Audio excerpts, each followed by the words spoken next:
Okay, तो चलो आज हम लोग स्टार्ट करेंगे एक नया चैप्टर, डिफरेंशिएशन चैप्टर स्टार्ट करेंगे। ये डिफरेंशिएशन जो होता है हमारा कैलकुलस में अंदर में आता है। कैलकुलस में हम लोग पढ़ेंगे डिफरेंशियल कैलकुलस और इंटीग्रल कैलकुलस। डिफरेंशियल कैलकुलस में पहले हम लोग पढ़ेंगे मेथड ऑफ डिफरेंशिएशन, मतलब कैसे हम डिफरेंशिएट करते हैं। उसके बाद हम लोग डिस्कस करेंगे क्या application of derivative. Okay, then we will have integration जो कि इंडेफिनेट होगा, फिर डेफिनेट इंटीग्रेशन, फिर एरिया प्रॉब्लम, फिर हम लोग का डिफरेंशियल इक्वेशन। इतने सारे पार्ट हम लोग पढ़ने वाले हैं कहाँ पे, कैलकुलस में। कैलकुलस हमारा बहुत मेजॉरिटी ऑफ मार्क्स जो है वो कैलकुलस में आता है। ऑलराइट, फिलहाल अभी जो हमारा एग्जाम होगा 80 मार्क्स का अगर हो रहा है तो 35 मार्क्स का खाली कैलकुलस आता है। And majority of the time is also taken by this calculus chapter. Okay, तो काफी इंपॉर्टेंट चैप्टर है and this is a concept based chapter, this is not a formula based chapter. कुछ standard चीज हमको पहले जानना पड़ेगा, उसके बाद हम लोग को निकालना पड़ेगा डिफरेंशिएशन या फिर डेरिवेटिव हम बोल सकते हैं उसको, है ना। और वो है क्या फॉर्मूला बेस्ड चैप्टर है नहीं, कॉन्सेप्ट बेस्ड चैप्टर है, समझने वाला चैप्टर है। तो समझने वाला चैप्टर तो है ही, और सबसे इम्पोर्टेंट है पहला 3 या 4 क्लास। ऑल हैज टू मतलब पूरा फोकस्ड रहना पड़ेगा सारे को। पहला 3-4 क्लास में जो पढ़ाई होगा वो बेस हो गया, फंडामेंटल हो गया, उसी को लेके हम आगे चलेंगे, सारे चीज उसी को लेके चलेगा। तो पहला 2-3-4 क्लास जो है वेरी इंपॉर्टेंट है सबके लिए, ठीक है। ध्यान से सुनना, जो पढ़ाया हो रहा है सारे लिखना। ओके, जो सवाल पूछूंगा मैं वो सवाल का आंसर देना अगर आता होगा तो, ठीक है ना, आना चाहिए। क्योंकि सवाल मैं जो पूछूंगा पूरा सिंपल सवाल पूछूंगा, जो पढ़ाएंगे उसमें से काफी सिंपल चीज है उसी चीज को भी पूछूंगा। तो थोड़ा रिस्पॉन्ड करोगे तो अच्छा लगेगा हम लोग का क्लास, ठीक है। तो सबसे पहले हम लोग देखते हैं कि डेरिवेटिव या फिर हम लोग क्या बोलते हैं डिफरेंशिएशन, वो होता क्या है। तो पहले हम समझ लेते हैं उसका ज्योमेट्रिकल मीनिंग क्या होता है। हम अगर डेरिवेटिव निकालते हैं किसी फंक्शन का, उसका ज्योमेट्रिकल मीनिंग क्या होता है। तो पहले मैं लिख देता हूँ, बता देता हूँ। अच्छा, ज्योमेट्रिकल मीनिंग बता ही देता हूँ। मान लेते हैं एक फंक्शन है y is equal to fx। y एक फंक्शन है, it is a function of x। तो इसका हम लोग ग्राफ ड्रॉ कर सकते हैं। इसका हम लोग क्या कर सकते हैं, ग्राफ ड्रॉ कर सकते हैं। ये हो गया हमारा x एक्सिस, ये हो गया y एक्सिस। मान लेते कोई एक फंक्शन है y is equal to x square plus 2x plus 5 या फिर कुछ भी, जिसका कि ग्राफ बन गया ये। तो अगर मैं अभी यहाँ पे एक पॉइंट ले लूंगा और बताऊंगा, पूछूंगा कि भाई बताओ ये पॉइंट में जो टेंजेंट हम ड्रॉ कर रहे हैं, ये पॉइंट में जो हम टेंजेंट ड्रॉ कर रहे हैं और टेंजेंट का स्लोप कितना है बताओ। तो फिर याद करोगे सबको, क्लास 11 में हम लोग पढ़े थे या फिर 11 से पहले भी पढ़े थे कि अगर एक लाइन है, tangent is nothing but A line, एक लाइन है तो ये लाइन जो है एक्स एक्सिस का साथ कुछ एंगल करता होगा, वो एंगल का जब हम टेन थीटा ले लेंगे तो बन जाएगा स्लोप।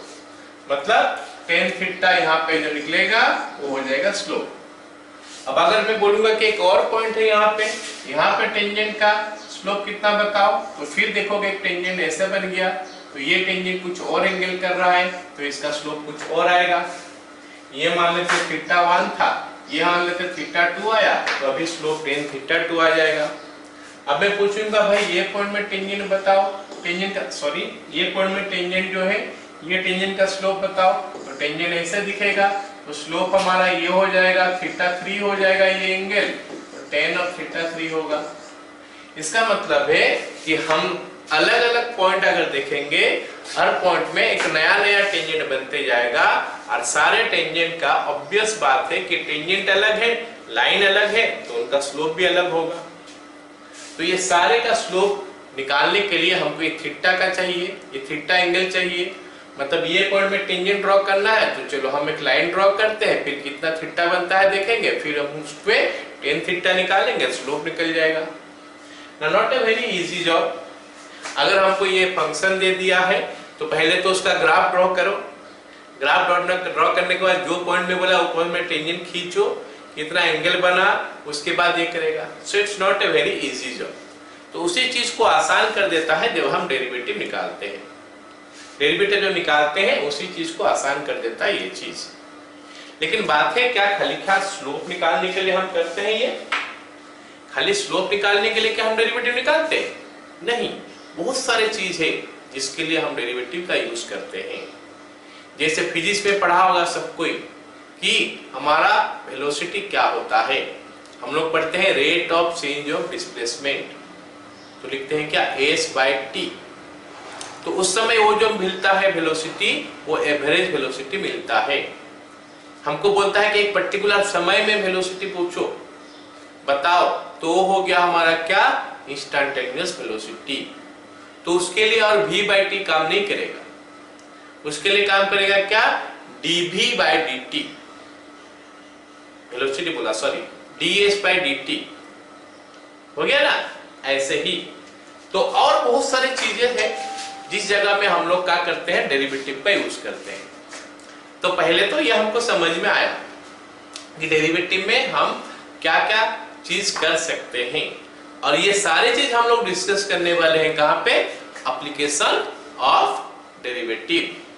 एप्लीकेशन ऑफ डेरिवेटिव तो पहले निकालने तो सीख जाए, पहले डेरिवेटिव निकालना तो सीख जाए, फिर देखेंगे कि इसको यूज कैसे करते हैं। जैसे मैं 2-3 एग्जांपल दिया, ऐसे और बहुत सारे फील्ड है जहां पे हम लोग डेरिवेटिव निकालते हैं।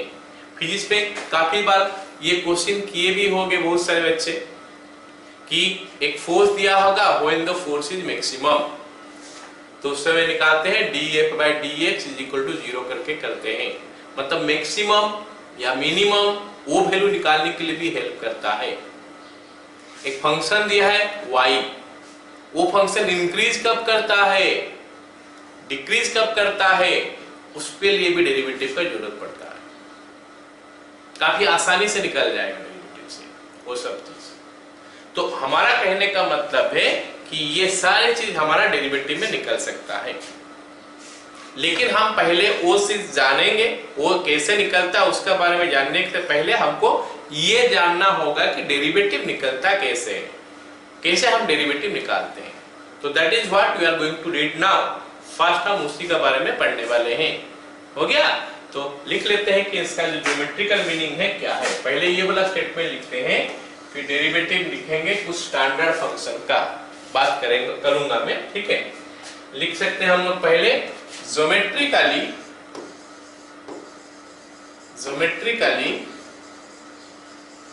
Derivative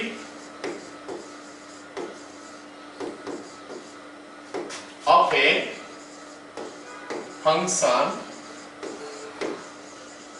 say y with respect to x gives us the slope of the tangent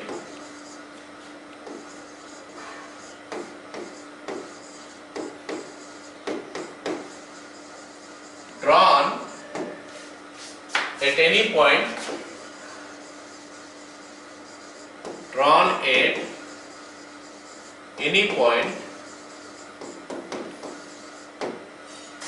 on the graph।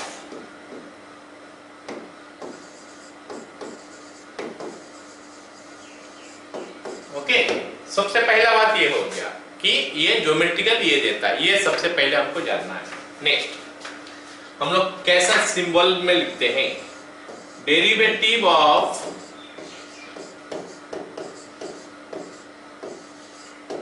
y with respect to x। with respect to को हम इन शॉर्ट लिखते हैं WRT। with respect to x is कैसे लिखते हैं हम लोग, dy/dx। तो ये सिंबल हो गया डेरिवेटिव निकालने का, dy/dx। अगर हमारा फंक्शन x के बजाय क्या नाम है बताओ तो, y का बजाय fx लिखा होगा, derivative of fx with respect to x अगर मैं करूं, चलो मैं इसको दूसरे बार लिखता हूं, डेरिवेटिव ऑफ y ना लिख के fx लिखा होगा विद रेस्पेक्ट टू x अगर मैं लिखूं, तो उसको हम कैसे दिखाते हैं, f dash x, f dash x. So this is the other symbol it is used. dy by dx हम लिख सकते हैं या फिर f dash x लिख सकते हैं. पूछोगे सर यहाँ कब कहाँ क्या लिखेंगे? अगर हमको क्वेश्चन में ऐसा दिया होगा y is equal to x square plus 1 और बोलेगा कि फाइंड द डेरिवेटिव, तो हम लिखेंगे dy by dx. अगर हमको क्वेश्चन में fx is equal to दिया होगा x square plus 1 तो हम लिखेंगे f dash x. तो ये सिंबल कब यूज करते हैं? जब y देता है. ये सिंबल कब यूज करते हैं? जब हमारा fx देता है. तो दोनों सिंबल का मतलब सेम है, डेरिवेटिव निकालो. हमारा dy by dx कैसे निकला होगा? ऐसा dy by dx कैसा निकला है? जब हम d by dx और y किए तो वो बन गया dy by dx. और f dash x कैसे निकला है? जब हम d by dx और fx लिखे तो वो बन गया हमारा f dash x. तो दिस इज हाउ हमको मिला f dash x या फिर dy by dx. मतलब दोनों में d by dx of that one क्या किया? d by dx of that one. d by dx of y तो dy by dx. d by dx of fx तो f dash x. अच्छा, d by dx of y को हम कभी कभी इस नोटेशन सब में भी यूज करते हैं. ये नोटेशन भी हम उसके लिए यूज करते हैं. क्या? y dash, y dash, या फिर कभी कभी हम लोग y नीचे 1 लिख देते हैं. So these are different symbols that we are using. Generally हम ये सिंबल को जानते हैं dy by dx यूज करते हैं. जनरली हम ये सिंबल को यूज करते हैं dy by dx या फिर f dash x. dy by dx कब? जब y लिखा होगा. f dash x कब? जब fx लिखा होगा. दोनों ही d by dx होने का बाद ही आया है. So that is why both are same चीज. खाली प्रेजेंटेशन का ऊपर डिपेंड करता है कि हम क्या लिखते हैं. आई होप ये वाला पार्ट सबको समझ में आ गया कि क्या होता है सिंबल, है ना. अब देखो, अब हम क्या करेंगे? डेरिवेटिव निकाल तो रहे हैं. किसका डेरिवेटिव निकालेंगे? हम डेरिवेटिव किसका निकालेंगे? यहाँ तो ऑलरेडी बोल भी दिया है, geometrically derivative of a function. Function का ही निकलेगा, मतलब derivative of a function with respect to x. Derivative of function y with respect to x. ऐसे जरूरी नहीं कि क्योंकि यहाँ पे मैं से लिखा हूं, y हमेशा होगा जरूरी नहीं है. कभी कभी हो सकता है s stand for displacement, distance बोल देता हूं, डिस्टेंस, और उधर t में रहेगा. तो derivative of s distance with respect to time, फिर displacement with respect to time. तो इट इज नॉट नेसेसरी कि y और x रहेगा. तो फिर सर ये क्या चीज है? y और x, s और t, ये क्या चीज है? तो लेट मी टेल यू. हम जब डेरिवेटिव निकालते हैं हमारे पास दो चीज होता है. एक होता है वेरिएबल और एक होता है कांस्टेंट. एक होता है क्या? Variable. Okay, let me show it in the next page, है ना. डेरिवेटिव हम निकालते किसका है? वेरिएबल का निकालते हैं. तो वेरिएबल क्या चीज होता है? हो गया. तो हम निकालते हैं वेरिएबल का. वेरिएबल भी हमारा दो पार्ट में आ जाता है. वेरिएबल भी हमारा दो टाइप का आता है. वेरिएबल एक होता है क्या? Independent variable.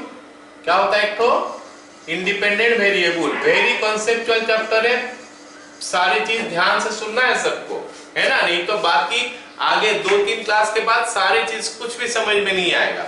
अगर ये पहला क्लास सब समझ में नहीं आएगा तो मतलब सुनोगे नहीं ध्यान से. तो इंडिपेंडेंट और हो गया क्या हमारा? डिपेंडेंट. ये वर्ड सब हम लोग बाद में यूज करेंगे, अभी से ठीक से समझ जाओ. इंडिपेंडेंट और डिपेंडेंट. इंडिपेंडेंट क्या होता है? जो अपने आप चेंज होता है. जो अपने आप चेंज होता है. अगर हमारा फंक्शन जो है f है, y और x में है, function of y and x, y और x में फंक्शन है, मतलब एक साइड में y रखा है, एक साइड में x रखा है।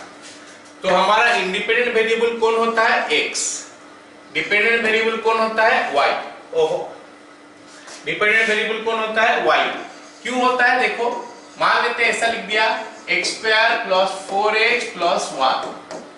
अब जो हम जनरली जानते हैं, x का वैल्यू पुट करेंगे y का वैल्यू निकलेगा, x का वैल्यू और पुट करेंगे y का वैल्यू निकलेगा। मतलब x अपने आप चेंज होता है, जबकि y डिपेंड करता है किसका ऊपर? ये किसका ऊपर? x का ऊपर डिपेंड करता है। इसलिए y को बोलते हैं डिपेंडेंट वेरिएबल और x को बोलते हैं इंडिपेंडेंट वेरिएबल। अगर फंक्शन हमारा x और t में है, x इस समय हमारा डिस्प्लेसमेंट हो जाएगा, t हो जाएगा टाइम। सबको पता है कि कोई भी बॉडी का जो डिस्टेंस होता है, डिस्प्लेसमेंट होता है, टाइम से रिलेट अगर वो होता है तो टाइम इंडिपेंडेंट होता है। टाइम को कोई नहीं रोक सकता, टाइम अपने आप चलता है। लेकिन डिस्टेंस जो है टाइम का ऊपर डिपेंड करता है। भाई 2 सेकंड में इतना दूर गया, 3 सेकंड में इतना दूर गया, बिना टाइम से वो चेंज नहीं हो सकता। तो टाइम हमारा वेरिएबल है और डिस्टेंस भी वेरिएबल है, लेकिन यहाँ पे टाइम जो हो गया इंडिपेंडेंट वेरिएबल हो गया, टाइम अपने आप चेंज हो गया। x जो हो गया डिपेंडेंट वेरिएबल हो गया, डिपेंडेंट वेरिएबल हो गया। मतलब सिचुएशन का ऊपर डिपेंड करता है चीज सारे। ऐसा नहीं कि मैं फिक्स करके रख दूंगा x is the dependent variable, independent variable always, y the dependent variable. ये सिचुएशन का ऊपर डिपेंड करेगा कि क्या चीज हम कर रहे हैं। ओके, तो f of yx, f of xt, like that, ऐसे। तो इंडिपेंडेंट वेरिएबल अपने आप चेंज होता है, डिपेंडेंट वेरिएबल डिपेंड करता है इंडिपेंडेंट वेरिएबल का ऊपर। तो हम डेरिवेटिव जब निकालते हैं वो किसका निकालते हैं? हम डेरिवेटिव हमेशा निकालते हैं derivative of independent variable, sorry dependent variable with respect to independent variable। ये हमेशा निकलता है। हम निकालते हैं derivative of dependent variable with respect to independent variable. तो डिपेंडेंट वेरिएबल हमारा क्या हुआ? y हुआ।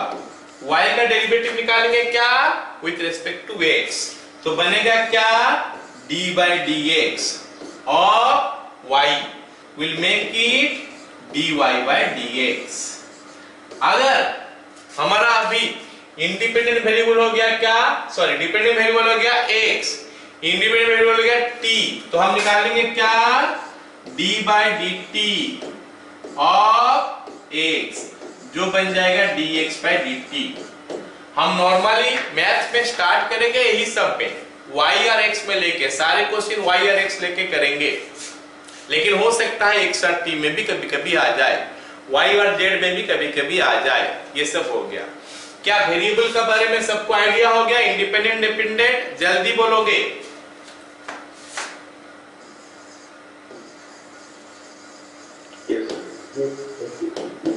ओके, अगला देखते हैं हमारा क्या कांस्टेंट क्या होता है। हम ये दो चीज बार बार यूज करेंगे, ये दो टर्म बार बार यूज करेंगे हम डेरिवेटिव निकालते समय। अगला होता है क्या? कांस्टेंट होता है क्या? कांस्टेंट हमारा दो टाइप का आएगा। एक होता है हमारा क्या? एब्सोल्यूट कांस्टेंट, एक होता है हमारा एब्सोल्यूट कांस्टेंट और एक होता है हमारा आर्बिट्ररी कांस्टेंट। एब्सोल्यूट कांस्टेंट और आर्बिट्ररी कांस्टेंट। तो एब्सोल्यूट कांस्टेंट कौन होता है? नंबर्स। नंबर जितना है वो सारे एब्सोल्यूट कांस्टेंट है। 1 2 3 4 हाफ, √2, √3, पाई, ई, ये सब एब्सोल्यूट कांस्टेंट है। इनका वैल्यू कभी जिंदगी में चेंज नहीं होता है, वो एज इट इज रह जाता है। आर्बिट्ररी कांस्टेंट क्या होता है? ए बी सी डी ऐसा, except X Y Z, except X Y Z T. X Y Z T को छोड़ दो, बाकी जो बच गया हमारा इंग्लिश अल्फाबेट्स वो सब रहता है आर्बिट्ररी कांस्टेंट्स। लेकिन ये भी कभी कभी वेरिएबल हो जाता है, या फिर ये भी कभी कभी कांस्टेंट हो जाता है। ये X Y Z T in general variable होता है, लेकिन कभी कभी वो कांस्टेंट भी हो जाता है। जहां कांस्टेंट होगा क्वेश्चन में बोलेगा भाई ये कांस्टेंट है। जहां वेरिएबल होगा वो सॉरी वेरिएबल होगा तो बताने का जरूरत नहीं है। x लिखा है मतलब हम जान लिए वेरिएबल है, y लिखा है तो वेरिएबल है, z लिखा है वेरिएबल है, t लिखा है वेरिएबल है, उस पे हमको सोचना नहीं है। अगर वो कांस्टेंट होगा तो क्वेश्चन में बोलेगा, क्वेश्चन में बोल देगा कि x इज ए कांस्टेंट, तो फिर हम उसको कांस्टेंट मानेंगे, नहीं तो हम उसको कांस्टेंट नहीं मानेंगे। A B C D in general they are constants. A B C D etc. in general they are constants. अगर वो वेरिएबल होगा क्वेश्चन में मेंशन कर देगा। These are the general notations. ये कांस्टेंट का बारे में बोल रहा हूँ, कांस्टेंट के बारे में, बाकी सब तो ऐसे ही होता है, बाकी सब जो लिखा हुआ वो सब रहता है। ये कांस्टेंट के बारे में बोल रहा हूँ। आर्बिट्ररी कांस्टेंट्स में ये कांस्टेंट भी कभी कभी वेरिएबल हो सकता है। कब होगा? अगर हमको ये मिलेगा कि ये वेरिएबल बोल दिया है सवाल में, नहीं तो हम कांस्टेंट मानेंगे। क्या ये वाला पार्ट सबको समझ में आ गया? अच्छा हाँ, अब सुनो मेरे बात, अब मेरे बात सुनो। अब हम लोग क्या करने वाले हैं? डेरिवेटिव निकालने वाले हैं। किसका निकालने वाले हैं? फंक्शन का। फंक्शन का डेरिवेटिव निकालने के लिए क्या कोई स्टैंडर्ड है कोई चीज? हाँ, कुछ स्टैंडर्ड फंक्शंस है जिसका डेरिवेटिव हमको याद करना है, उसको लर्न करना पड़ेगा, उसके बाद ही हम डेरिवेटिव में आगे बढ़ सकते हैं। अब बात हुआ क्या क्या चीज है, किसको क्या याद रखेंगे, क्या है। चलो इसको थोड़ा मैं समझाता हूं मल्टीप्लिकेशन को यूज करके। अगर मेरे को मल्टीप्लाई करना है, सपोज मेरे को मल्टीप्लाई करना है, तो उसके लिए मेरे को दो चीज सीखना पड़ेगा। पहला चीज क्या सीखना पड़ेगा? Learn the table. टेबल जो है उसको लर्न करना पड़ेगा। और दूसरा चीज सीखना पड़ेगा क्या? Rules of multiplication. Rules of multiplication.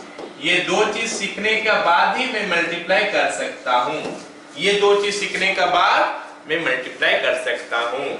अब बात हो गया क्या, ये जो लर्न द टेबल के बारे में जो बोला था उसको क्या किया गया था? छोटा जब बच्चे थे तुम लोग तो उस समय क्या कर रहा था? टेबल को लर्न करने के लिए एक एक क्लास पूरा चले जा रहा था। क्लास 1 में पढ़ रहे हो भाई 10 तक का टेबल लर्न करो, 2 में पढ़ रहे हो 15 तक का लर्न करो, ऐसे तो टेबल लर्न ही किया था सब कोई। तो टेबल को जैसे लर्न किया गया था ऐसे ही कुछ स्टैंडर्ड डेरिवेटिव से उनको लर्न करना पड़ेगा। और उसके लिए कोई उपाय नहीं है, बस ऐसा कुछ कुछ बता सकते हैं कि भाई ये ऐसा होता है, ये ऐसा होता है, ऐसा बोल सकते हैं, लेकिन और कोई उपाय नहीं है। You have to learn those. अगर लर्न करोगे तो ठीक है।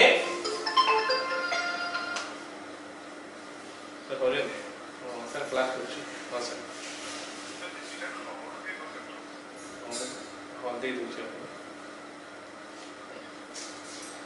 तो मैं क्या बोल रहा था कि लर्न करना पड़ेगा, उसके लिए कोई उपाय नहीं है। You have to learn that. समझ में आया ना सबको?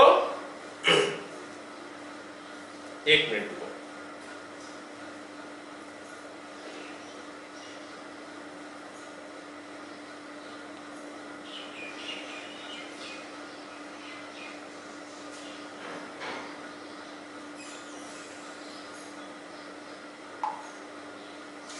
ठीक है, ओके। तो लर्न करना पड़ेगा, ठीक है। अच्छा, उसके बाद मान लेते हैं हम लोग लर्न नहीं किए, तो फिर हम मल्टीप्लाई कैसे करेंगे? मल्टीप्लाई कैसे करेंगे अगर हम लर्न नहीं किए टेबल? तो जैसे मान लेते हैं मेरे को दिया है 25 × 97 ये दिया है, मल्टीप्लाई करो। तो हमको अगर टेबल पता नहीं है, 7 का टेबल पता नहीं है, तो 7 5 जा कितना मेरे को पता नहीं है, तो व्हाट विल आई डू? मैं किसी दोस्त को साइड में जो है उसको पूछूंगा। सेम चीज यहीं पे होने वाला है। अगर ये स्टैंडर्ड डेरिवेटिव सारे याद नहीं रखोगे तो जहां पे नहीं आएगा साइड में कौन होगा, पूछोगे उसको, तो ये तो अच्छी बात नहीं है। तो इसलिए लर्न करना पड़ेगा। दूसरा, अगर मान लेते हैं लर्न है, टेबल पता है सबको, दैट इज कितना हो गया 175 होता है ये। फिर हमको पता है कि इसको मल्टीप्लाई करना है इसके साथ, उसके बाद क्या हो गया 9 को मल्टीप्लाई करेंगे, लेकिन कहां लिखेंगे? तो वो तो रूल बताता है मेरे को, रूल बताता है कि ये वाला प्लेस छोड़ो, उसके बाद लिखो, फिर सम करो। तो अगर वो भी पता नहीं होगा तो हम क्या नहीं कर सकते, मल्टीप्लाई नहीं कर सकते। मतलब this two are compulsory things which are, ये और ये दोनों कंपल्सरी है मल्टीप्लिकेशन के लिए। आया समझ में मेरे बात? अब डेरिवेटिव निकालने के लिए कंपल्सरी चीज क्या है फिर? हाँ, ये जो है स्टैंडर्ड डेरिवेटिव हम अभी बताने वाले हैं, ये कंपल्सरी चीज है। बिना स्टैंडर्ड डेरिवेटिव का मल्टीप्लाई नहीं कर, सॉरी डेरिवेटिव नहीं निकाल पाओगे। जैसे मल्टीप्लाई करने के लिए नहीं कर पाओगे, अगर लर्न नहीं करोगे टेबल, तो उसके लिए भी नहीं कर पाओगे स्टैंडर्ड डेरिवेटिव। फिर होता है हमारा क्या, रूल्स। मतलब ये दो चीज हमको बेसिक रिक्वायरमेंट है, ये दो चीज का बेसिक रिक्वायरमेंट है डेरिवेटिव निकालने के लिए। आया समझ में सबको? So all have to do this two things. ये सेकंड वाला जो रूल है उसका बारे में बहुत ज्यादा चिंता करने का जरूरत नहीं, हम क्वेश्चन करते जाएंगे, होते जाएगा। लेकिन ये चीज है बैठ के लर्न करोगे, 1 घंटा लगेगा, 2 घंटा लगेगा, लर्न कर लेना, बहुत ज्यादा नहीं है, 20-22 तो है, लर्न कर सकते हो सबको आराम से, ठीक है ना? तो सबका एम हो गया क्या, उसको लर्न करना है, ठीक है ना? ये चीज सबको लर्न करना है। अब बात आ गया कि स्टैंडर्ड डेरिवेटिव जो है हम निकालते हैं, किसका निकालते हैं? मैं 5 फंक्शन बोलता हूं, वो 5 फंक्शन जो है ना ये वर्ड में है, ये वर्ड में तो देख रहे हो, ये वर्ड में है 5 function, I L A T E, ILATE, ILATE. ये आइलेट में हमारा 5 फंक्शन है, छुप के है। क्या क्या है? I stands for inverse trigonometric function, जो कि हमारा होता है ITF, I उसका ऊपर है। L stands for logarithm function, L जो है ये हमारा लॉगरिथम फंक्शन हो गया। A stands for algebraic function, algebraic function सबको पता है किसको बोलते हैं। T stands for trigonometric function और E stands for exponential function. मतलब जब हमको स्टैंडर्ड डेरिवेटिव लर्न करना पड़ेगा, ये 5 फंक्शन का ही लर्न करना पड़ेगा, inverse trigonometric, logarithm, algebraic, trigonometric, exponential, ये 5 का ही लर्न करना पड़ेगा। तो फिर सर उसका डेरिवेटिव हम कैसे याद करेंगे? तो याद करना पड़ेगा तो कुछ फंक्शन हो गया हमारा क्या, अलजेब्रिक फंक्शन जो होता है वो क्या क्या है देख लो। उसमें x to the power n आता है, फर्स्ट फंक्शन जो आता है उसमें x to the power n आता है। x हो गया हमारा वेरिएबल, n हो गया हमारा कांस्टेंट। तो x to the power n का डेरिवेटिव क्या होगा? n into x to the power n minus 1. You have to learn this. फिर d by dx of 1 by x to the power n, नहीं learn करने से भी चलेगा, only one at least you have to learn. You have to learn x to the power n का derivative क्या होता है। बाकी जो है उसको लर्न ना करने से भी चलता है, वो ऑटोमेटिक उस फॉर्म में निकाल के कर सकते हैं। x to the power n का डेरिवेटिव लिखोगे n x to the power n minus 1, फिर x का डेरिवेटिव 1 और कांस्टेंट का डेरिवेटिव होता है 0। कांस्टेंट बोलने से 2 टाइप का कांस्टेंट में बता दिया, दोनों का डेरिवेटिव 0 होता है। और ये याद रखोगे तो ठीक है, जल्दी क्वेश्चन होगा, नहीं याद रखोगे तो भी कर सकते हैं। जैसे 1 by x to the power n है, बोलोगे नहीं सर मेरे को याद नहीं रह रहा है, तो मैं बोलूंगा x to the power minus n कर दो, फिर इस फॉर्मूला में डाल दो। ट्रिगोनोमेट्री में sin x cos x tan x cot x sec x cosec x है। sin x का होता है cos x, cos का होता है माइनस साइन, tan का होता है sec square x, cot का होता है minus cos square x, sec का होता है sec x into tan x, cosec का होता है cosec x into cot x, वो भी माइनस में। जहां जहां हमारा c लगा होगा फंक्शन में, वो सारे का डेरिवेटिव में माइनस आता है। जो जो फंक्शन में हमारा c लगा होगा वो सारे फंक्शन में क्या आता है, माइनस आता है, ठीक है। और जहां c नहीं लगा होगा उस सब में हमारा माइनस नहीं आता है। So that is how you can remember them, you have to learn those, और कोई उपाय नहीं है, उसको लर्न करना ही पड़ेगा। आ गया समझ में सबको यहां तक?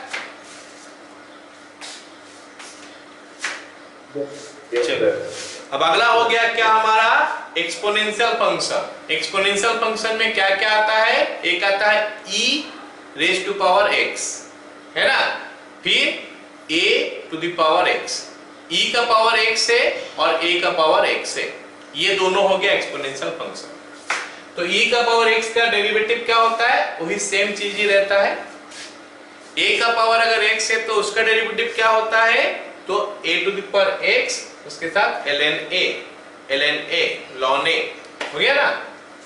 फिर derivative of logarithm function, these are your standard derivatives, इनको लर्न ही करना पड़ेगा और कोई उपाय नहीं है, इसको लर्न ही करना पड़ेगा ये सारे को, ठीक है।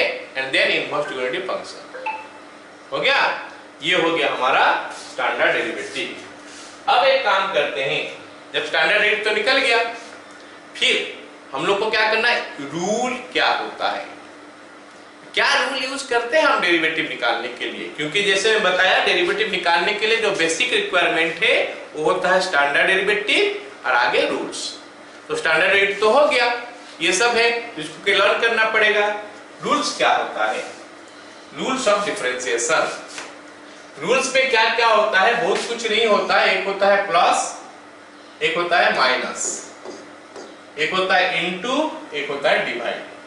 Plus minus into divide, plus minus into divide, तो ये हो गया हमारा rules of differentiation, plus minus into divide.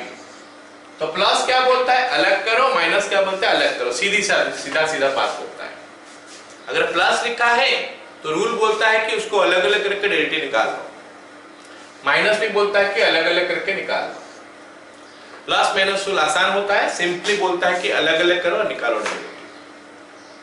Plus minus खत्म, अब इनटू आ गया। इनटू में हमारा दो टाइप का चीज है, मल्टीप्लिकेशन जो हो गया, उस मल्टीप्लिकेशन में दो टाइप का चीज है, क्या हो गया, variable into variable, constant into variable. एक हो गया क्या, वेरिएबल और वेरिएबल मल्टीप्लाई होगा, एक हो गया कांस्टेंट और वेरिएबल मल्टीप्लाई होगा। अगर कांस्टेंट के साथ वेरिएबल मल्टीप्लाई है, k एक कांस्टेंट है, उसके साथ u एक वेरिएबल मल्टीप्लाई हुआ है, तो रूल बोलता है क्या कि कांस्टेंट को बाहर ले लो, भूल जाओ कौन क्या मल्टीप्लाई हुआ है, उसको बाहर ले लो, बाकी जो बच गया उसका डेरिवेटिव निकालो। और वेरिएबल इनटू वेरिएबल क्या बोलता है, u इनटू v है, तो क्या बोलता है कि भाई पहला को रख लो, दूसरा का डेरिवेटिव निकाल लो, प्लस दूसरा को रख लो, पहला का डेरिवेटिव निकाल लो। तो ये हमारा क्या हो गया, रूल हो गया, ठीक है। प्लस सॉरी, पहला को रखो दूसरा का डेरिवेटिव, प्लस दूसरा को रखो पहला का derivative. This is what we are doing, जब हमको मल्टीप्लिकेशन का रूल यूज करना है। तो एक्चुअली रूल बोलता है क्या, मल्टीप्लिकेशन में जितने सारे हैं सारे का डेरिवेटिव निकालते जाओ, एक एक करके, एक का निकालो बाकी को रख लो, प्लस दूसरा का निकालो बाकी का रख लो, प्लस तीसरा का निकालो बाकी का रख लो, and this way you go. मैं दो के लिए बताया, that can be extended. And अगर u बाई v है तो बोलता है कि v derivative of u minus u derivative of v by v square. कुछ नहीं है, रूल का बारे में चिंता करने का जरूरत नहीं है, दोस्त यू कैन इजीली रिमेंबर, आराम से याद रख सकते हो रूल को, ठीक है। हम लोग क्वेश्चन जैसे ऐसे करेंगे तो याद रह जाएगा। चलो अब हम लोग क्वेश्चन करना स्टार्ट करते हैं। अब देखते हैं कि हम लोग डेरिवेटिव कैसे निकालते हैं। फंक्शन दिया होगा तो फिर उसका डेरिवेटिव कैसे निकालते हैं देखते हैं। पहला क्वेश्चन लिखो, हमको बोला है कि find dy by dx, find dy by dx। पहला केस में y equal to x square है, दूसरा में y equal to 3x to the power 3/2 है, तीसरा में y equal to 1/x to the power 4 है, ठीक है। पहला क्वेश्चन करते हैं, y equal to x square,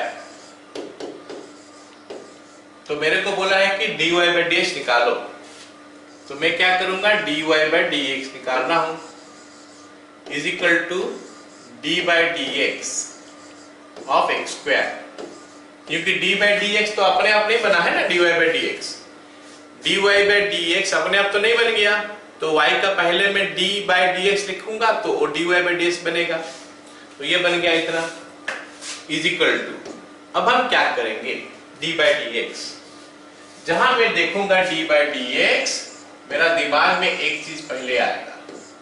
क्या चीज पहले आएगा बताओ? मेरा दिमाग में जो पहला चीज आएगा वो पहला चीज है क्या? रूल का कोई यूज है क्या, है ना? पहला चीज हमारा दिमाग में है कोई रूल का यूज है क्या। अगर हम देखेंगे तो उसका यूज करेंगे, अगर नहीं देखेंगे तो फिर फंक्शन में चले जाएंगे। और जब फंक्शन में जाएंगे तो क्या चीज देखेंगे कि कौन सा फंक्शन है, आइलेट में से कौन सा फंक्शन है, एंड अकॉर्डिंगली हम करेंगे। ये हमारा पहला क्लास है, तो this is the way we will go, हम इस वे में जाएंगे। अगर हम नेक्स्ट एक दो तीसरा क्लास में हम कुछ अलग टाइप का पढ़ेंगे, या फिर दूसरा क्लास में ही स्टार्ट हो जाएगा जब कंपोजिट फंक्शन का पढ़ेंगे। एनीवे, इसमें कोई रूल है क्या? I can't see any plus minus into divide. यहाँ पे प्लस माइनस इंटू डिवाइड कुछ नहीं दिखाई दे रहा है, चलो रूल नहीं है। नेक्स्ट आ जाएंगे हम फंक्शन में। जब फंक्शन में आते हैं तो पहले देखेंगे इनवर्स, नहीं है इसमें, इनवर्स नहीं है। लोगारिथम वो भी नहीं है। एल्जेब्रिक, हाँ अलजेब्रिक है, एक्स स्क्वायर है। तो फिर मैं चले जाऊंगा कि उसका डेरिवेटिव में क्या बता रहा है मेरे को। x to the power n का जो डेरिवेटिव है वो मेरे को क्या बता रहा है। बोला कि भाई ये पावर में जो है उसको पहले लिख लो, फिर x का पावर कर लो, एक को घटा दो, उसमें पावर जो है ना उसको नीचे लेके आ जाओ। यहाँ पे पावर कितना है? 2 है, 2 को नीचे लेके आ गया। फिर मैं x पे लिख दूंगा, उसके बाद क्या करूंगा? पावर से घटा दूंगा, पावर से घटा दूंगा तो 2 - 1 हो जाएगा, तो बन गया 2x। जल्दी से बताओ, समझ में आया सबको? 2x हो गया, x स्क्वायर का डेरिवेटिव। चलो अब हम दूसरा वाला करते हैं। y = x to the power 3/2 दिया है। अब मैं निकालूंगा इसका डेरिवेटिव, dy/dx = d/dx of x to the power 3/2। अब फिर से स्टार्ट हो जाऊंगा, उस हिसाब से स्टार्ट हो जाऊंगा। पहले मैं देख लूंगा कि कोई रूल का यूज है क्या, मैं देखूंगा रूल का कुछ यूज है क्या। रूल देखने से प्लस माइनस इंटू डिवाइड होता है, तो इसमें ना प्लस है, ना माइनस है, ना इंटू है, ना डिवाइड है, कुछ भी नहीं है। फिर मैं फंक्शन में चले जाऊंगा। फंक्शन में जब जाऊंगा तो नाम का हिसाब से दूंगा i, नहीं है ए लोगरिथम, नहीं है ए अलजेब्रिक, हाँ अलजेब्रिक है। फिर देखूंगा कि कौन सा फंक्शन है अलजेब्रिक में, कौन सा फॉर्मूला में आ रहा है। अलजेब्रिक में मैं देख रहा हूं कि x to the power n आ रहा है, तो x to the power n अगर आ रहा है तो डेरिवेटिव होता है n x to the power n - 1, मतलब पावर नीचे आ जाता है, पावर जो है वो नीचे आ जाता है, मतलब पावर 3/2 है वो नीचे आ गया। फिर x का पावर 3/2 - 1। दिस कैलकुलेशन अगर हम मेंटली भी कर लेंगे तो अच्छा है, तो 3/2 - 1 दिखाने का क्या जरूरत है, मेंटली उसको कर लेंगे। So it will be 3/2 x to the power 1/2। एक नंबर, दो नंबर सबको समझ में आ गया? अब तीसरा वाला करते हैं, y = 1/x to the power 4। फिर dy/dx लिखते हैं, dy/dx हो गया हमारा d/dx of 1/x to the power 4। फिर मैं चले जाऊंगा, मेरे को d/dx नजर आया, मतलब मैं चले जाऊंगा कहां पे? रूल में। आई कैन सी कि no rule is used here. कोई बोलेगा कि सर यहाँ पे तो बाय है, डिवाइड होके है, लेकिन डिवाइड होके जो रूल है वहां पे क्या लिखा है? u/v। u is a variable, v is a variable. तो यहाँ पे दोनों तो वेरिएबल है नहीं, ऊपर वाला कांस्टेंट है, नीचे वाला वेरिएबल नहीं, तो नॉट u/v। नेक्स्ट हो गया हमारा फंक्शन। फंक्शन हम देख रहे हैं अलजेब्रा लिखा हुआ है, तो अलजेब्रा में 1/x टू द पावर 4 का डेरिवेटिव -n, मतलब -4 ऊपर, फॉर्मूला बता रहा है कि -n/x to the power n + 1, x to the power 4 + 1 हो गया 5।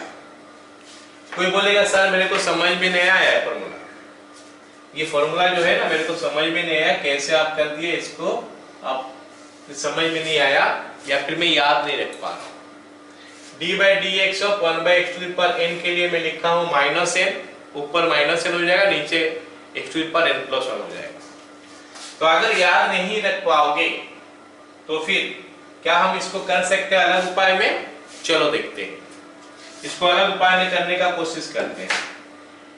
dy by dx is equal to d by dx of 1 by x to the power 4। तो इसको मैं क्या करने वाला हूं, ये x to the power 4 नीचे से ऊपर ले लूंगा, d by dx of x to the power -4 नीचे से ऊपर ले लिया। अब ये x to the power n हो गया। अब जो फॉर्मूला मेरे को बोलता है कि पावर को आगे लाओ, -4 को मैं आगे लेके आ गया। फिर क्या बोल रहा है, x का पावर लिखो। कितना लिखोगे? जो है उसमें 1 माइनस कर देना, तो -5। -4 x टू द पावर -5 ऐसे अच्छा नहीं दिख रहा है, तो x टू द पावर 5 को अगर मैं नीचे लेके आ जाऊंगा -5 को, तो x टू द पावर 5 हो जाएगा। And we are getting the same result as the previous one. Previous one में भी मेरे को -4 by x to the power 5 मिला, यहाँ पे भी मिला। मतलब वो फॉर्मूला याद रखोगे ऐसे कोई जरूरी नहीं है, याद नहीं रखोगे तो थोड़ा हल्का सा लंबा हो जाएगा। पावर पहले चढ़ाओगे उसके बाद करोगे। 1 नंबर क्वेश्चन सभी को समझ में आ गया आई थिंक। चलो अब हम लोग अभी हम लोग क्वेश्चन नंबर 2 में आ जाते हैं। क्वेश्चन नंबर 2 मेरे को क्या दिखाई दे रहा, y is equal to 2 to the power x dy by dx is equal to d by dx of 2 to the power x। Okay ना। अब देखते हैं, सबसे पहले d by dx नजर आया तो पहले रूल के बारे में सोचूंगा। रूल के बारे में सोचूंगा तो आई कैन सी कि यहाँ पे कोई भी रूल नहीं यूज हो रहा है, प्लस माइनस इंटू डिवाइड नहीं है। फिर फंक्शन में मैं जाऊंगा तो इनवर्स i नहीं है, a लॉगरिथम नहीं है, a एल्जेब्रिक लग रहा है, ये लग रहा है कि एल्जेब्रिक है, लेकिन एक्चुअली अलजेब्रा नहीं है। क्योंकि अलजेब्रिक के लिए में जितना फॉर्मूला सब दिया गया है सारे में देखो नीचे में x लिखा है, नीचे में x लिखा है, ऊपर में कांस्टेंट लिखा है x to the power n, n is constant है।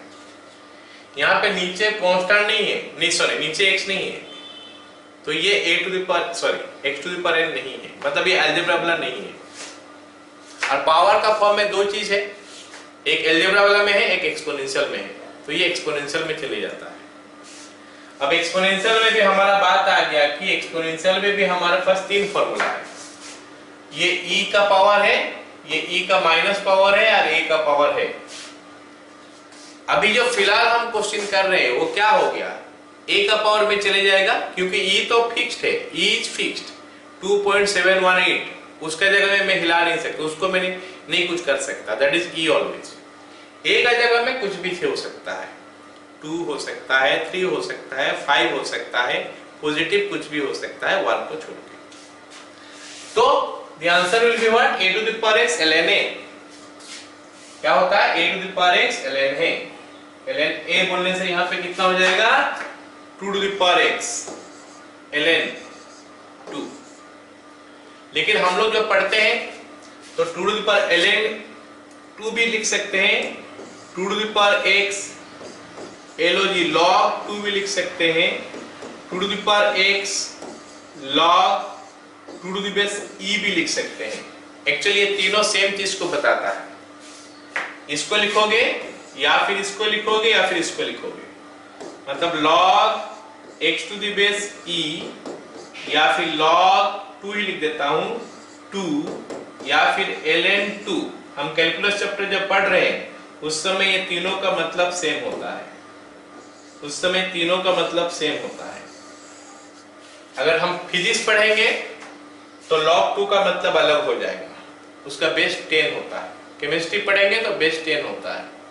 मैथ में भी फंक्शन चैप्टर पढ़ोगे तो हो सकता है बेस 10 लिया जाएगा, लेकिन जब कैलकुलस चैप्टर पढ़ोगे तो log 2 लिखा है तो बेस हम उसको e मानेंगे। ठीक है, चलो ये हो गया हमारा पहला क्वेश्चन। दूसरा क्वेश्चन करते हैं, y is equal to a square। y is equal to a square, dy by dx is equal to क्या हो जाएगा, d by dx of a square। ठीक है, तो मेरे को डी बाई डी एक्स फिर से नजर आ रहा है। क्योंकि मेरे को डी बाई डी एक्स नजर आया तो सबसे पहले तो मैं ये सोच लूंगा कि रूल कौन सा यूज हो रहा है। रूल में देख रहा हूं कुछ भी नहीं है। अगर रूल नहीं है तो मैं फिर फंक्शन में चले जाऊंगा। ये कौन सा फंक्शन है? ये हमारा पावर का फॉर्म में लिखा है तो या तो एलजेब्रा हो सकता है या फिर हमारा क्या नाम है उसका एक्सपोनेंशियल हो सकता है। क्योंकि एक्सपोनेंशियल में हमारा यहाँ पे कांस्टेंट होता है, ऊपर में एक्स का फॉर्म में रहता है, ठीक है, तो उसमें हो सकता है या फिर एलजेब्रा हो सकता है। लेकिन एक चीज मैं और यहाँ पे मार्क कर रहा हूं। क्या मार्क कर रहा हूं बताओ? यहाँ पे ना x है, ना y है, ना z है, ना t है। इसका मतलब है कि ये पूरा का पूरा जो है ना एक कांस्टेंट है, और कांस्टेंट का डेरिवेटिव जो है हम जानते हैं 0 होता है। आया समझ में सबको? कांस्टेंट डेरिवेटिव 0 होता है, ठीक है। चलो अगला देखते हैं। y is equal to log x to the base 2, तो dy by dx का वैल्यू क्या हो जाएगा? d by dx of log x to the base 2 हो गया। ये तो आपको दिखाई दे रहा रूल नहीं है, लेकिन लॉगरिथम फंक्शन है। लॉगरिथम फंक्शन में हमारे पास जो फॉर्मूला है उसमें से कौन सा लगता है देखेंगे। log x to the base a, और log x to the base a का डेरिवेटिव होता है क्या है? 1 by x ln a। तो यहाँ पे आ जाएगा क्या? 1 by x ln a, मतलब 1 by x लिखेंगे, ln लिख सकते हैं, और a का जगह में 2 है। So this is the answer to this question. क्या सभी को समझ में आ गया क्वेश्चन? चलो अगला देखते हैं। अगला हमको थोड़ा बड़ा सा दिया है question. y is equal to 3x square plus 4 tan inverse x minus 2e to the power x plus 5 log a, ये हमको दिया है और बोला है कि इसका डेरिवेटिव निकालो। तो मैं काम करता हूं, dy by dx लिखता हूं। dy by ds क्या हो जाएगा? d by dx ऑफ ये पूरा का पूरा 3x square plus 4 tan inverse x minus 2e to the power x plus 5 log a। Now let me tell you, जैसे मैं बोला कि पहला 3-4 क्लास काफी इंपोर्टेंट है। पहला क्लास सबसे इंपोर्टेंट अभी शुरू हो गया कि हम डेरिवेटिव स्टार्ट कैसे करते हैं। मेरा दिमाग में पहले क्या चीज काम करेगा, क्या चीज मेरे दिमाग को क्या बोलेगा, क्वेश्चन देखेंगे तो मेरा दिमाग को ये बोलेगा कि d by dx अगर मेरे को दिखाई दे रहा है तो फटाफट मेरे को ये सोचना है कि क्या कोई रूल का यूज हो रहा है कि नहीं। रूल बोलने से हमारा पास होता है कि प्लस माइनस इंटू डिवाइड। क्या हमको कोई प्लस माइनस नजर आ रहा है? यहाँ पे प्लस माइनस नजर आ रहा है क्या? yes, काफी सारे प्लस माइनस है, मेरे को नजर आ रहा है। तो प्लस माइनस का रूल जो मेरे को बोलता है कि ना सबको अलग अलग करके लिख लो। फिर ये और ये 4 हो गया, बीच में प्लस है, माइनस है, प्लस है। रूल बोलता है कि अलग अलग करके लिखो, तो लिखते हैं is equal to D by D x of 3x square plus D by D x of 4 tan inverse x minus D by D x of 2e to the power x plus D by D x of 5 log a। तो ये हमारा rule बोलता है कि इसको अलग अलग कर लो। चलो आगे देखते हैं। इसका डेरिवेटिव निकालना पड़ेगा। फिर से d by dx नजर आया, जहां नजर आएगा वहां रूल सोचेंगे। जहां नजर आया पहला चीज सोचेंगे रूल, क्योंकि this is the procedure, this is the way we will start, this is the concept of this कि d by dx हमको नजर आया तो पहले रूल सोचूंगा। It will hardly take your 1-2 second, क्योंकि हमको अगर प्लस माइनस नजर आ गया तो रूल है, इंटू नजर आ गया रूल है, डिवाइड नजर आ गया रूल है। तो यहाँ पे हमको दिखाई दे रहा है D by D x of 3x², plus नहीं है, माइनस नहीं है, इंटू तो है। क्या क्या इंटू है? 3 इंटू x², मतलब इंटू का रूल है। लेकिन इंटू का हमारे पास दो रूल होता है, एक वेरिएबल, एक कांस्टेंट वेरिएबल। यहां पे मेरे को दिखाई दे रहा 3 के साथ x² मल्टीप्लाई है, 3j constant, xj variable. Rule बोलता है कि अगर कांस्टेंट और वेरिएबल है तो कांस्टेंट को बाहर लिखो, तो कांस्टेंट को बाहर निकाल दिए, बाकी लिख दिए D by D x of x² plus, अब मैं आगे बढ़ गया, डी बाई डी एक्स फिर से नजर आया, D by D x of 4 tan inverse x, तो फिर से डी बाई डी एक्स मेरे को बोल रहा है कि पहले सोचो रूल है कि नहीं। हाँ क्या बोल रहे हो? 4 बाहर आ गया, D by D x of tan inverse x minus D by D x of 2 e to the power x, फिर से डी बाई डी एक्स नजर आया, फिर से सोच लूंगा कि plus minus into divide, plus नहीं माइनस नहीं, इंटू है 2 और e to the power x। Rule बोलता है कि कांस्टेंट को बाहर करो और d by D x of e to the power x plus, वहां पे प्लस नहीं माइनस नहीं इंटू नहीं, इंटू तो है 5 इंटू लॉग ए, लेकिन मजे की बात है कि वहां पे x है ही नहीं, वहां पे x तो है ही नहीं, क्यों? तो डेरिवेटिव उसका 0 हो जाएगा। जहां x नहीं होगा वो कांस्टेंट हो गया, उसका डेरिवेटिव 0 होगा, चाहे कितना लंबा लिखा हो कोई फर्क नहीं पड़ता। अगर x नहीं है तो कुछ देखने का जरूरत नहीं है, कांस्टेंट है, डेरिवेटिव 0 हो जाएगा। चलो आगे बढ़ते हैं। अभी 3 into D by D x नजर आया, मतलब पहले रूल का बारे में सोचूंगा, जो यहाँ पे प्लस माइनस इंटू डिवाइड नहीं है।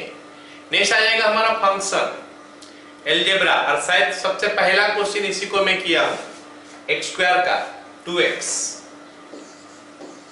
प्लस 4 है, बाहर है, डी बाई डी एक्स नजर आया मेरे को, डी बाई डी एक्स नजर आया, मतलब पहले सोचूंगा रूल।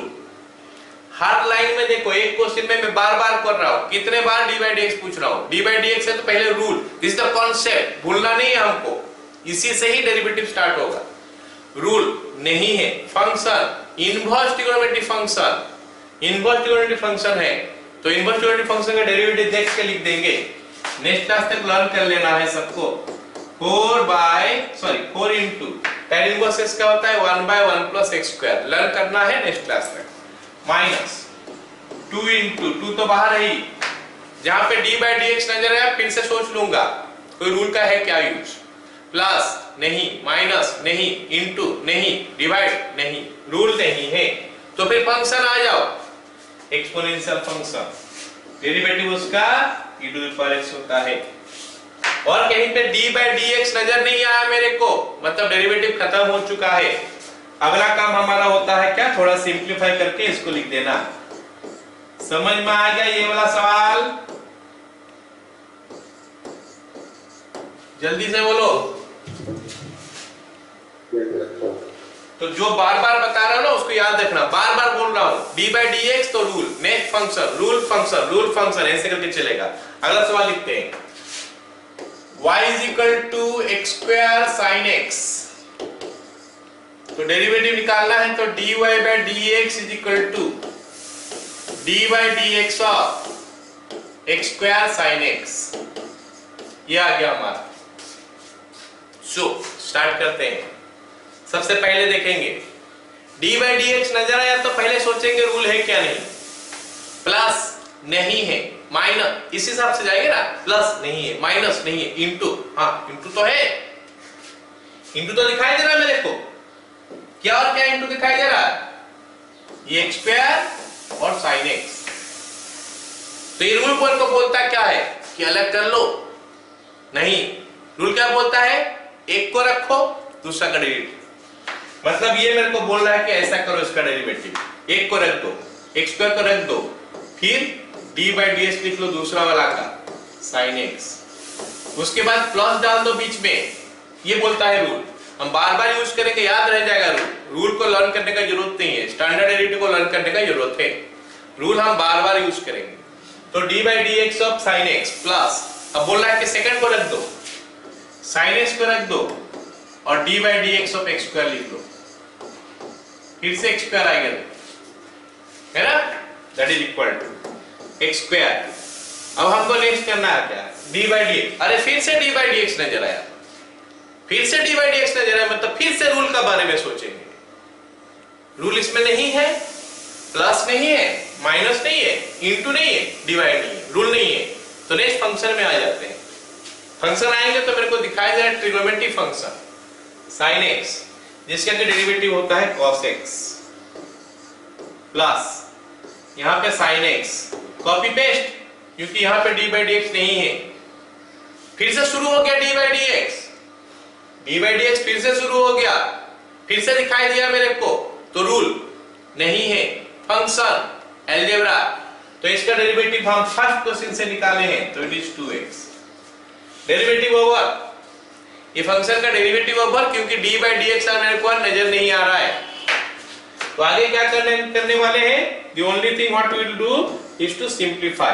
सिंप्लीफाई में क्या, थोड़ा कॉमन लिख के लिख देते हैं, और क्या है, x कॉमन, तो x cos x plus 2 sin x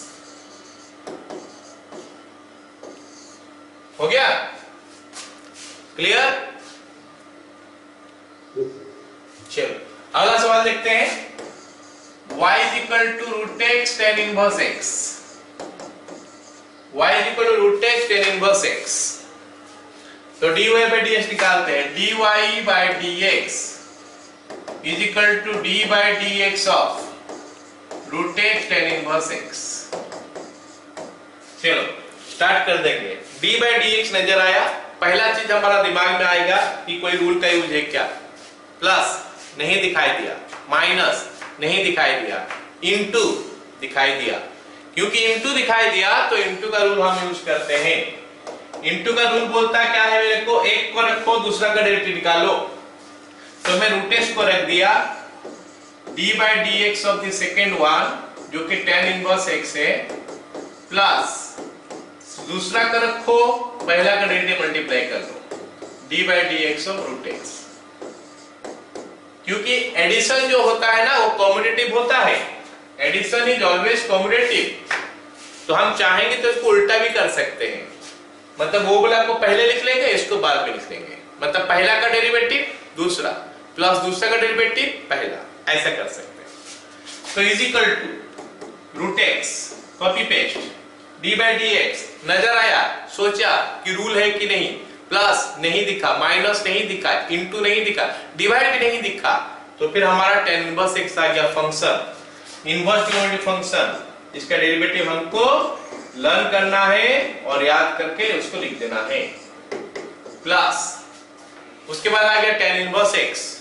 tan inverse x के बाद मेरे को नजर आया d by dx, मेरे को क्या नजर आया, d by dx। फिर से सोचूंगा rule, plus minus into divide नहीं है तो रूल नहीं है, फिर हमारा आ गया फंक्शन।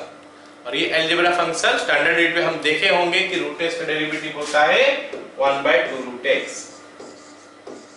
सो यहां पे मेरे को d by dx नजर नहीं आया, मतलब derivative over, derivative over root x by 1 plus x square plus tan inverse x by 2 root x. So with this हम लोग